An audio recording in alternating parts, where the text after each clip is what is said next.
Assalamualaikum warahmatullahi wabarakatuh.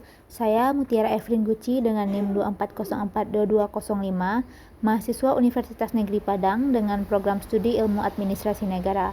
Pada kesempatan kali ini saya akan menjelaskan mengenai mata kuliah Ekonomi Publik pada pertemuan 3. Pada kesempatan kali ini saya akan membahas tentang negara, pemerintahan dan ekonomi publik, lalu dasar konstitusional sistem ekonomi di Indonesia, pemerintah dan kesejahteraan masyarakat.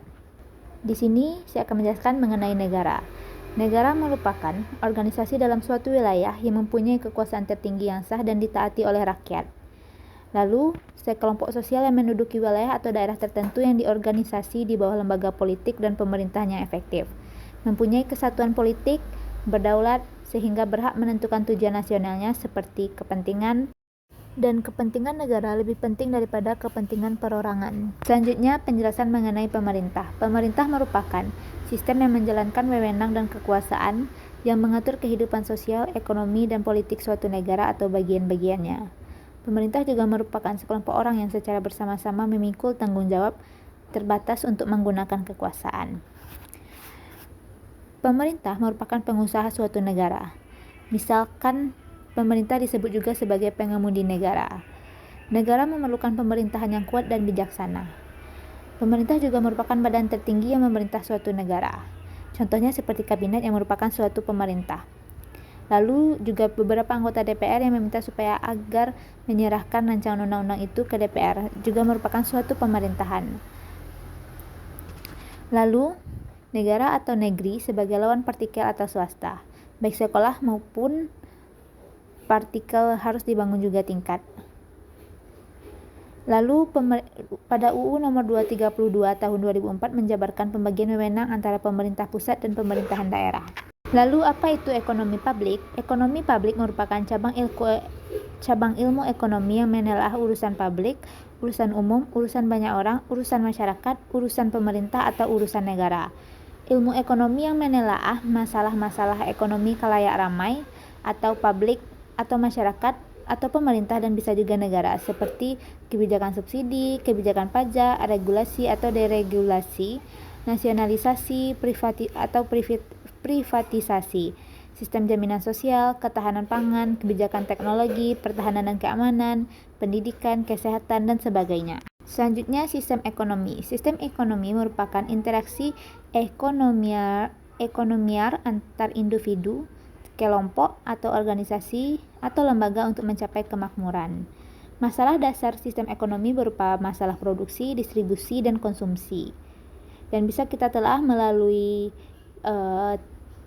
apa itu masalah sistem ekonomi, bagaimana sistem ekonomi tersebut, di mana sistem ekonomi tersebut, dan siapa pelaku sistem ekonomi tersebut.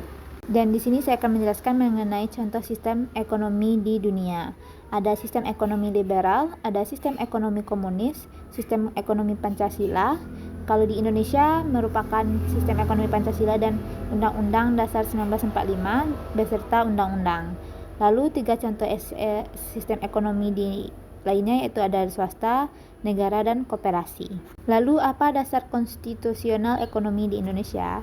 Di Indonesia, dasar konstitusional ekonominya menganut pada Pancasila, Undang-Undang 1945 Pasal 33 dan Undang-Undang Nomor 25 Tahun 2004 mengenai sistem perancangan pembangunan nasional.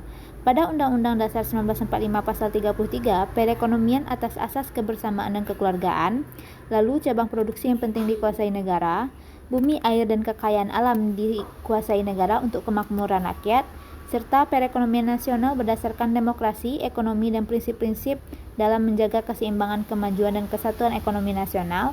Lalu penjelasan lebih lanjut dalam UU, pasal pelengkap, yaitu seperti pasal 23 APBN mengenai pajak matuang keuangan negara, pasal 27 mengenai hak-hak rakyat untuk pekerjaan dan penghidupan yang layak, pasal 34 mengenai kewajiban negara terhadap fakir miskin dan anak-anak yang terlantar. Lalu apa peran pemerintah dalam ekonomi? Peran pemerintah dalam ekonomi seperti menerapkan kerangka hukum atau legal framework yang melandasi suatu perekonomian, mengatur dan meregulasi perekonomian dengan alat subsidi dan pajak, lalu memproduksi komoditas tertentu dan menyediakan berbagai fasilitas seperti kredit, pinjaman simpanan, dan asuransi, serta membeli komoditas tertentu termasuk yang dihasilkan oleh perusahaan swasta, misalnya persenjataan, meredistribusikan atau membagi ulang pendapatan dari suatu kelompok ke kelompok lainnya. Lalu yang terakhir yaitu seperti menyelenggarakan sistem jaminan sosial, misalnya memelihara anak-anak terlantar, menyantuni fakir miskin, dan sebagainya.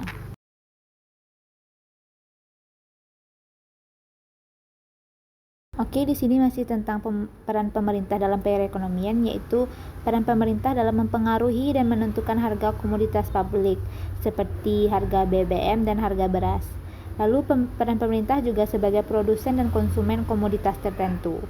Dan juga peran pemerintah yaitu mendorong atau menghambat kegiatan tertentu seperti peraturan, subsidi, pajak intensif, dan lain-lain, serta pembangunan infrastruktur, transportasi, kesehatan, pendidikan, serta investasi pada karya padat dan modal.